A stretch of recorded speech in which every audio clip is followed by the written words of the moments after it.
You can't because you're sitting there. Yeah, You can see. But he's his right hand.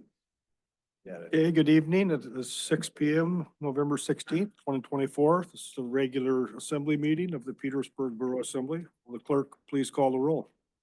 Scott, Here. James, Here. Donna. Here. Mark, Here. Jay, Here. Bob, Here. Rob. Here. Thank you. We have a full assembly this evening. It's now time for the voluntary pledge of allegiance. Pledge Allegiance to the flag of the United States of America and to the republic for which it stands, one nation, under God, indivisible, with liberty and justice for all.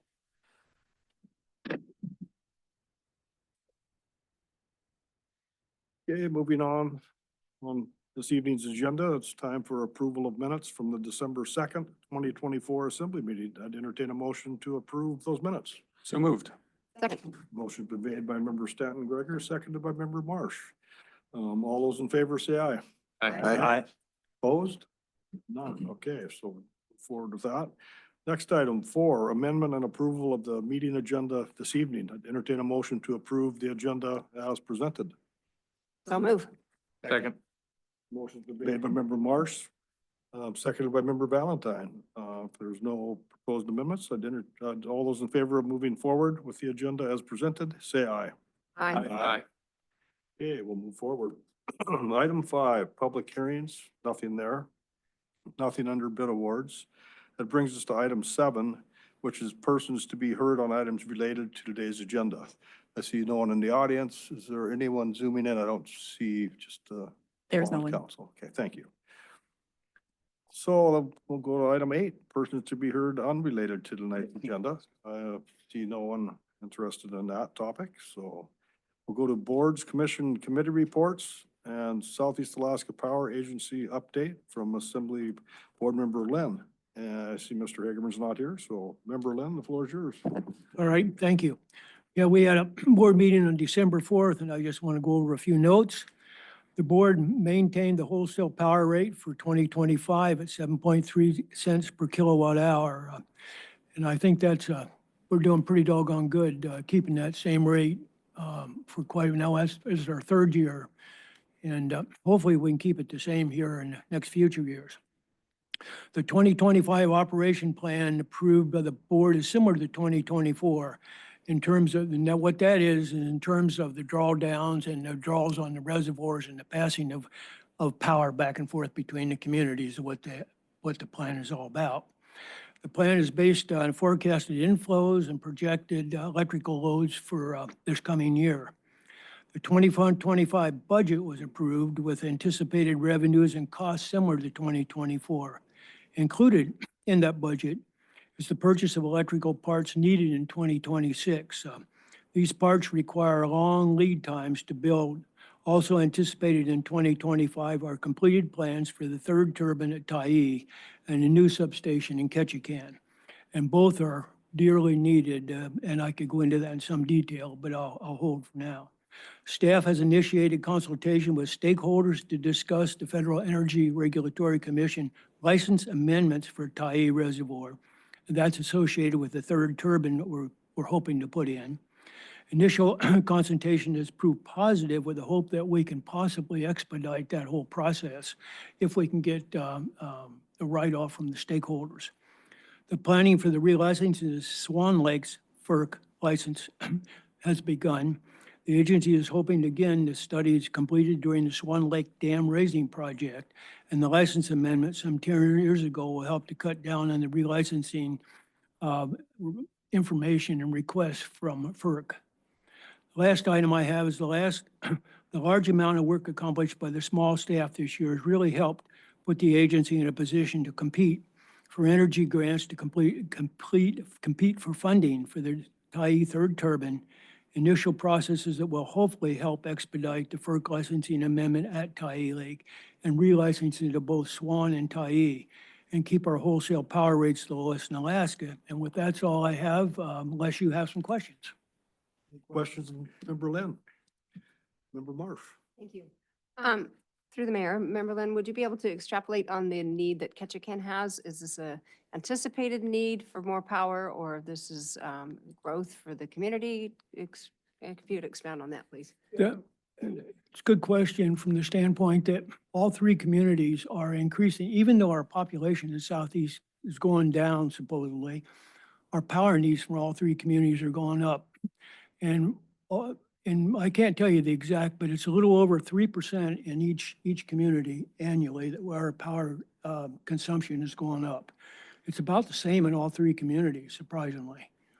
Does that answer your question a little bit? Yes, thank you. So it's not attributed directly to growth in industry or, 500 new people, new homes being put on the market? No, Okay. not at all. It's more, the changes in technology and, things like that. All of us have a few new homes, probably Ketchikan more than the others, but we're all experiencing the same amount of growth. Through the mayor, does this, do you know with a third turbine, how much it would bring, what our max would be? Is it like a 10% bump or? It'll produce 5 megawatts more than what we're currently doing.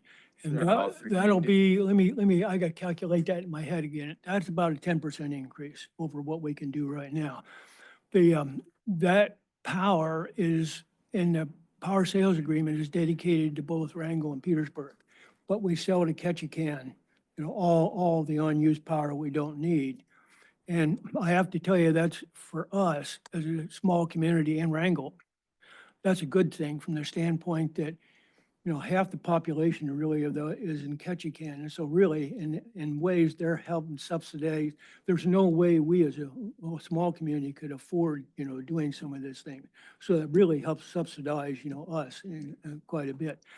Total cost in that turbine, just to give you an idea, is right now is estimated at 20.3 million. And we're hoping to be able to do most of it with grants and by looking forward on this. Thank you. All good news from SEPA. Sounds like. Okay, if there's no other questions, Member Lemon, we'll move forward. The consent agenda, there are no items there. Report of other officers, the mayor's report is fairly short this evening. I just wanted to, and I noticed it's on the manager's report as well, American Cruise Lines, the discussion with American Cruise Lines about a dock in Petersburg, and it sounds like P&D has put forth 3 conceptual drawings with the prices on the 3 of them. I will have an update that's not even in my report when I get that far. So I just wanted to keep that on the conversation here. And the borough is seeking letters of interest. We're accepting letters from citizens who wish to serve the community by filling one of the vacant seats on the following borough boards until October 2025, the municipal election in October. 1 seat on the Parks and Recreation Advisory Board and 1 seat on the Planning Commission. So if anybody out there is interested, send letters of interest to Clerk Thompson at the borough office. You could bring them down to 12 South Nordic Drive or send them to Post Office Box 329, Petersburg, Alaska 99833, or by emailing to dthompson@petersburgak.gov. And with that, have a Merry Christmas and a Happy New Year, everyone. And now it's time for the manager's report. Manager, Thank you, please Mayor. start. I'm going to jump kind of to the end of my report where I have the section on American Cruise Lines. One of the interesting things is we got pricing on 3 different concepts. They range from $6 to kind of $9 million, give or take. Unfortunately, that seems to be outside the realm of what American Cruise Lines wants to spend. So they have pushed back to us and said, is there any way to make it cheaper? We've gone back to P&D and we're going to have a meeting this week just to talk through with P&D and American Cruise Lines of what concept, what are they comfortable with? Because we don't want to keep going through this. So we'll see. I don't know what that's going to mean, if they're going to say enough, they can't do it, or if they have a option in mind that can lower the price, but we'll find out when we talk to them. So that's not even in the report. That's why I wanted to. Thanks for the current information. Yeah. So back to the top of my report, Parks and Rec wanted to thank everybody because in conjunction with the police department, fire, EMS, and search and rescue, the library, and the Parks and Rec Advisory Board. And of course, Santa hosted the 2024 Jingle and Mingle event with the help of so many volunteers and donations, including Public Works and the Harbor Department. The indoor winter sprint triathlon scheduled for January 4th. Chat with Scott Burke at Parks and Rec for more information if you're interested in participating. The dive-in movie will be The Polar Express, will be showing on Thursday, December 19th. And skate nights on Fridays and afternoon game time on Tuesdays and Thursdays. We may start on Fridays as well. Come check out all the new programming at Parks and Rec. With authorization from myself, the Public Works crew assisted the Rod and Gun Club with installation of the Petersburg shooting range sign adjacent to the Mitkoff Highway right-of-way. I gave them permission to go out there and move that sign and keep it from getting banged up. In conjunction with the development of the FY26 budget, Assistant Director Morrell has started on a review process to examine the roles of the various vehicles in the borough's fleet with a focus on vehicles that serve general fund departments. Director Kata, as chair of the Southeast Alaska Solid Waste Authority, or CSWA, helped draft an RFP for the Regional Solid Waste Management Services. In addition to a couple of CSWA board members, the working group that put together the RFP included representatives from Southeast Conference, City and Borough of Juneau, City and Borough of Sitka, and the Tlingit and Haida Central Council. The intent of the large-scale planning project outlined in the RFP is to develop an overall strategy for solid waste in Southeast Alaska and to include as many communities and other major stakeholders as possible. Funding for this project is being provided by a $500,000 grant from the Denali Commission. Wastewater Supervisor Haley worked with the Harbor Department and a local dive service to locate the wastewater plant outfall line on Sandy Beach using an underwater ROV. Cost was less than $1,000, which was substantial savings of the initial $10,000 estimate that we had. So it was helpful. We have not yet received our new EPA wastewater discharge permit, but based on what we are hearing, it appears that Petersburg will have to move forward with a capital project to add disinfection to our wastewater treatment process. Disinfection project is estimated to cost in excess of $10 million, and the required implementation timeline is at least 5 years, maybe longer. Glow was invited to present at the Legislative Seafood Industry Joint Task Force representing coastal communities or municipalities. She spoke to the legislature to legislative support of full funding of the Municipal Harbor Grant Match Program, as well as asking for support to inflation-proof the $5 million cap by increasing the cap to $7.5 million. She also reintroduced the effort to consider changing the 50-50 split of both fisheries business tax and the fisheries resource landing tax to a 25-75 split, with the majority of the 3% going back to the municipality in which the landing took place. Power and Light is finishing up the annual FERC end-of-year reporting, and Power and Light and Community Development staff are starting work with a contractor who helped guide the borough through a conversion from our older AutoCAD utility maps to a GIS, Geographical Information System, or GIS database. This will update all of our mapping and provide a basis for future integrations with utility billing and other borough functions. Meter Reader is training our groundmen to be a backup from reading meters to ensure staffing redundancy for the monthly task. And big thank you to the line crew and operators. Did a great job in responding to the broken pole at 9 Mile on December 1st. Thanks also to the police department, GCI, and AT&T for their assistance during the work. The library's heating system, exterior lighting, and heated sidewalks stopped working a week ago Saturday. Keith has been working with Darby and Brian to bypass our Siemens controller, and the building is currently warm enough. We will work with Siemens to bring the building back online in the next week or two. They're coming to town, and hopefully we'll know more. Congratulations to Jim Holder, who passed the ICC certification exam for residential building inspector. Jim will be working towards completing the next 2 examinations after the holidays. The next exams are for the residential plans examiner and the mechanical plumbing inspector. We just got the state audit paperwork for assisted living, so we can finish the very last of the Medicaid audit. And we have a couple of people coming down in February to go over the OSHA training for staff at assisted living. I've been working with some staff and some assembly members on the proposed Skylark development. Next steps are a preparation of the draft sales contract, the ordinance, and a review with the developers. I'm expecting the first reading of the ordinance for the assembly will be in January. I'm not committing to the first or the second meeting in January. It's a big project, so it may, but we'll get it ready and get it to you guys.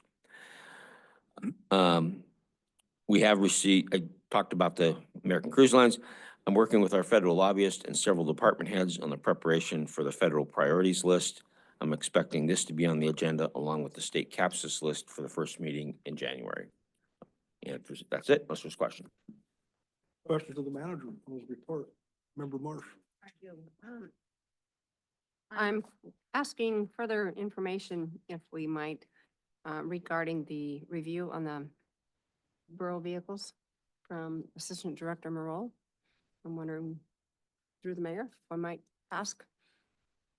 So is this just the start of the process, Steve, or Aaron? I'll jump in and Aaron, correct what I do wrong. Yeah, this is just the very beginning.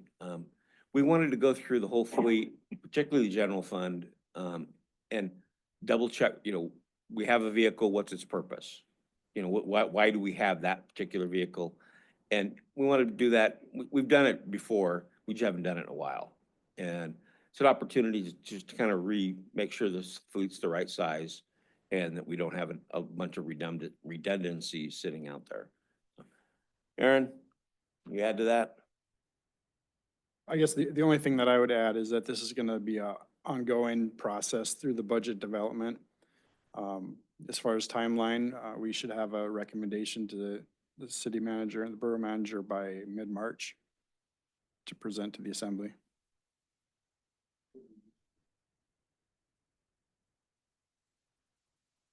Eastbrook, I have a question about the discharge permit. Are any of the other communities that are in the same situation as us moving forward? I mean, is Anchorage still not? Because I understood it right, they're the last ones that have to meet compliance.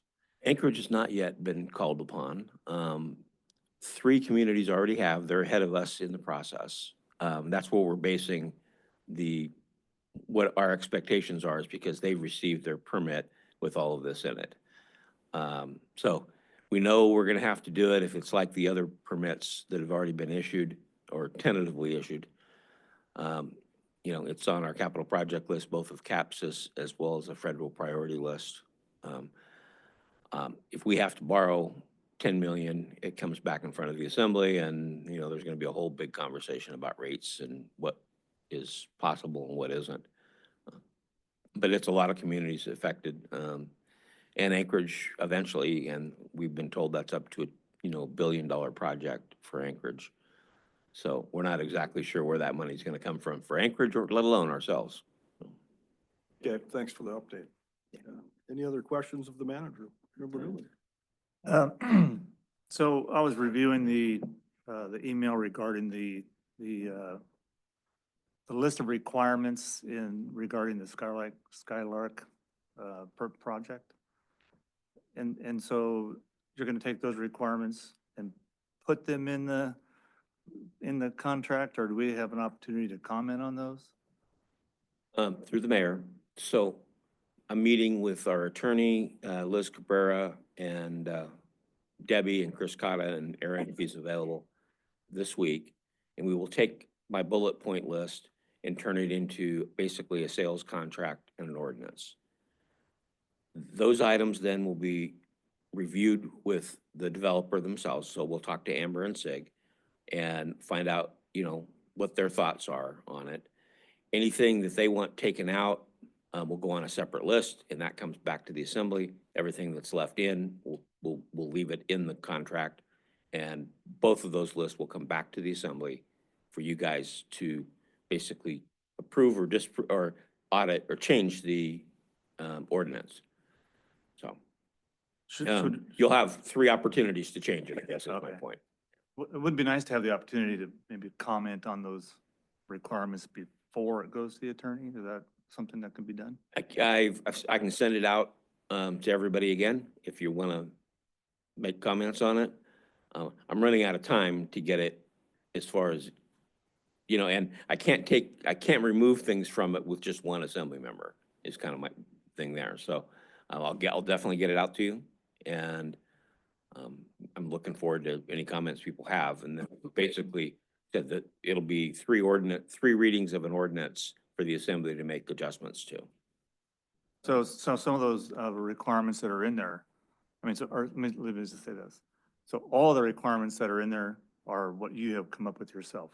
Or are they on the recommendation of some of the assembly members? Okay, so assembly members, myself, and staff have all put this list together. Okay, well, I've been gone for a while. I know, And so I haven't had the opportunity to comment. So we there's- will definitely get it several- to you. There are several things in there that I disagree with, and I would like to be able to comment on that. Sure. We can make that happen. Last meeting, oh, go ahead, Member Lynn. Yeah, a follow-up to previous question on that wastewater permit. Has there been any discussion, or have you heard any, that may be one of the regulations that is looked at nationally when the change of administrations? Through the mayor, I don't know.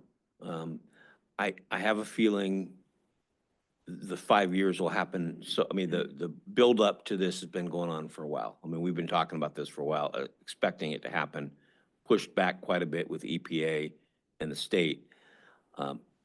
If the new administration wants to change it, they're gonna have to change policy at both the federal and the state level, because the state on board with making these changes.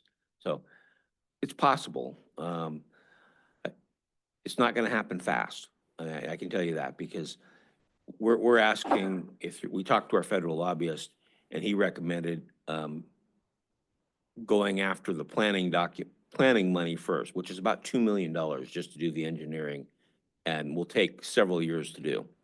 So let's start down that road before we start talking about construction, is, I guess. And Wrangell got 12 million for this. So the assumption is that we can get something similar. The challenge is no one can understand Wrangell asking for getting all 12 million. They haven't gotten the planning document side of it done yet. So our federal lobbyist recommended going after the planning money, because they do have expiration times on them. In other words, it takes a year or two to do the planning, and it may take 3 or 4 years to do the actual construction. And if you don't get it done, you lose the money. So we're taking his advice. We're gonna, you'll see it in the capital project list, which I've sent out to all of you. It's in there for 2 million for the planning and disinfection study. We'll start on that and go from there. Thank you. Any other questions for the manager? And at the last meeting, we gave the manager permission as an assembly to move forward with this negotiation with Skylark LLC, so that draft an ordinance and then. Correct, I understand that. Yeah, But since that time, other assembly members have had the opportunity to contribute to those requirements. And so yeah. I would just like the opportunity to comment before it goes any further. Okay, so visit the manager, I believe. Yeah. I will get it out through the mayor. I'll get it to Scott, and I'll back to send it to all of you again. And, I just encourage you to get your comments back to me as soon as you can. I'm meeting Thursday with the team, and I don't want to waste attorney time on it, as far as getting this thing ready for the ordinance. I promised Rob last time, that I'd get this moved forward in a hurry, and I'm already feeling like I did not do a good enough job to get this done by the first meeting in January. It's just a big list. And I want to keep this moving forward if I can. I definitely don't want to impede any progress, but I can get some comments to you very soon. Thank you. I'm good. Thank you. All right, if there's no other questions of the manager, we'll move to unfinished business. There is no unfinished business today. Man, aren't we efficient? And item 15, new business, there's an ordinance and a resolution, and they're both about bonding. The first one is an ordinance, it's number 2024-24. An ordinance authorizing the issuance of general obligation bonds of the borough in the principal amount not to exceed $3,500,000 to pay the costs of public school capital improvements, fixing certain details of such bonds, authorizing the sale of such bonds, authorizing the preparation, execution, and delivery of certain documents in connection therewith, pledging the full faith and credit of the borough to the payment thereof, and providing for related matters. If approved in 3 readings, this ordinance will authorize the issuance of general obligation bonds in the principal amount not to exceed $3,500,000 to fund capital improvements for the school district. The bond issuance was approved by Petersburg voters at October 1st, 2024 municipal election. I would entertain a motion to adopt this ordinance in its first reading. So move. Second. Motion been made by member Lynn, seconded by member Newman.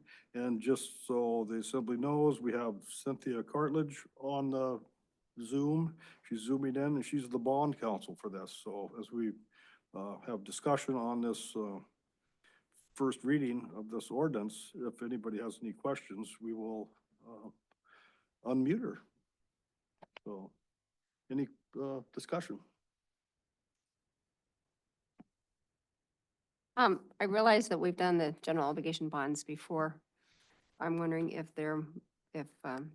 Ms. Cartledge might be able to put it in more layman's terms.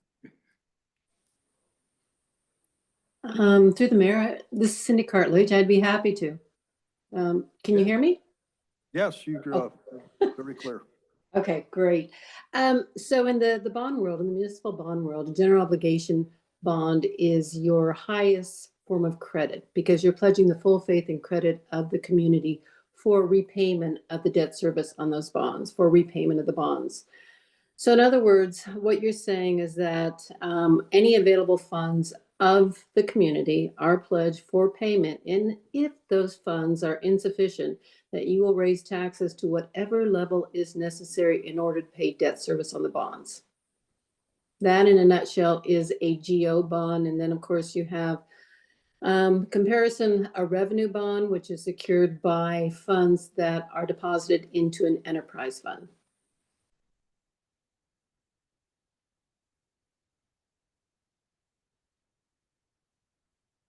Thank you, Ms. Cartledge, for that clarification. Is there any other discussion on ordinance 2024-24? Clerk, call the roll.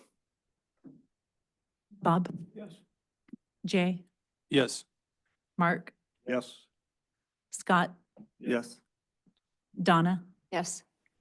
Rob, Yes. James. Yes. Thank you. Okay, ordinance 2024-24 passes unanimously in its first reading.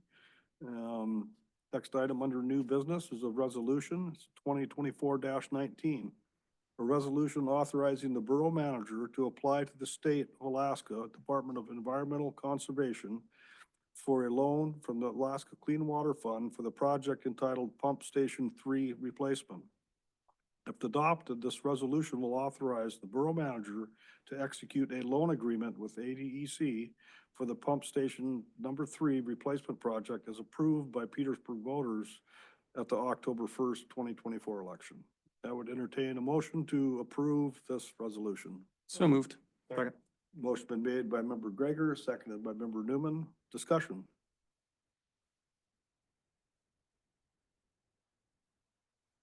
Call the roll. Mark, Yes. Jay, Yes. Rob, Yes. Scott, Yes. Donna, Yes. Yes. James, Yes. Bob. Yes. Thank you. Okay, the resolution 2024-19 passes unanimously.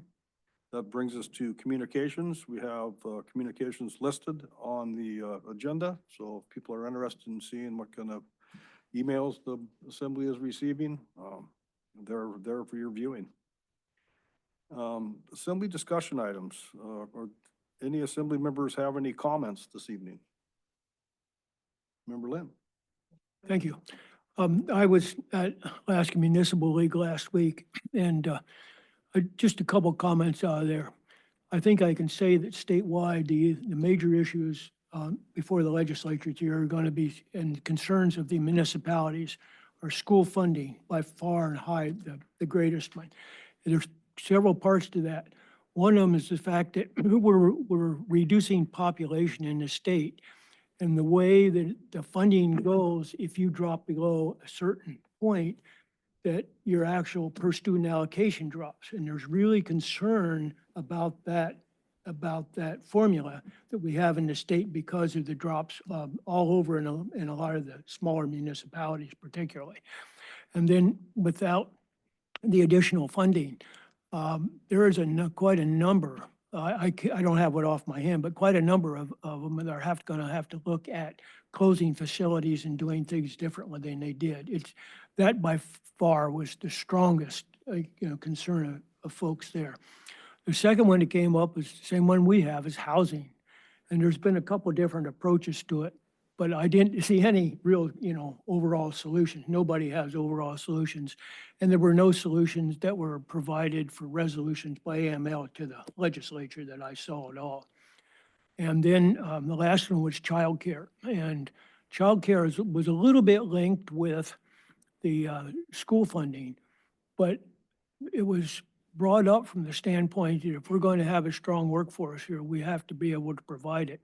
And the funding that's been provided through the state is not adequate.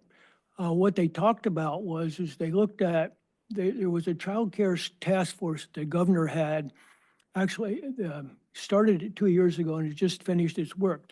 The long and the short of that was that, yeah, we can change some regulations, and there were some regulations that were proposed to be changed, but that doesn't really help the problem with the cost of childcare and the fact that what we have is what we have here in the state and what it costs parents, for a child in school. And so, no question at all, those three were the biggest. I mean, there was no question. There was nothing else compared to those three that came up. The last one, the only other comment I'd make is there were lots of concerns amongst the municipalities about the funding from the state being reduced that we currently have incoming to the municipalities, and we do too, whether it be or what I call the fish tax and those types of things. But that being jockeyed around so much that then it requires us to raise the mill rate in our communities. And that was, I guess, the only other point I'd make, but those were kind of the big fish on the table, so to speak, or the biggest issues. Thank you. Okay, thank you for the report.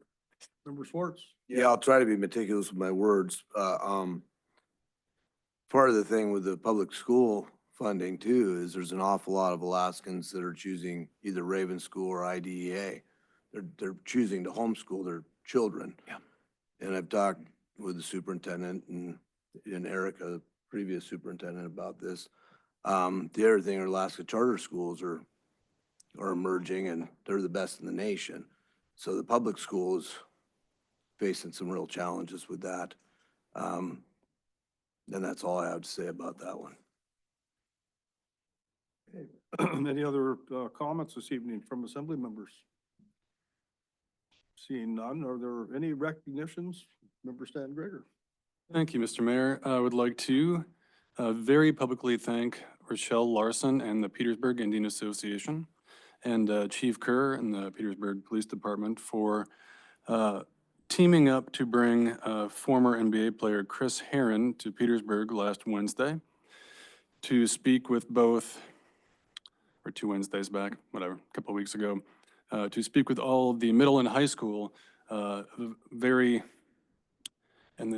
a theme of drug awareness, drug and alcohol awareness. I was honored to be invited by both Rochelle and Chief Kerr, and I'm very glad that our kids could have such a professional speaker on such a sensitive topic.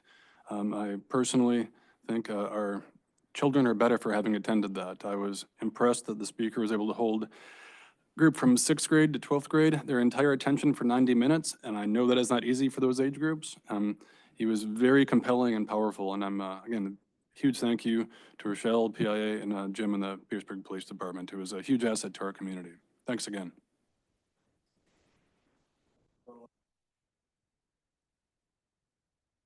Any other recognitions this evening? Member Mo- I would like to thank the staff at Power and Light as well as Matt Briner for decorating the town so festively for Christmas and the holidays. So big thank you to them. other recognitions, I'll entertain a motion to adjourn. Moved. For a second. Second. All those in favor? Aye. Meeting is adjourned.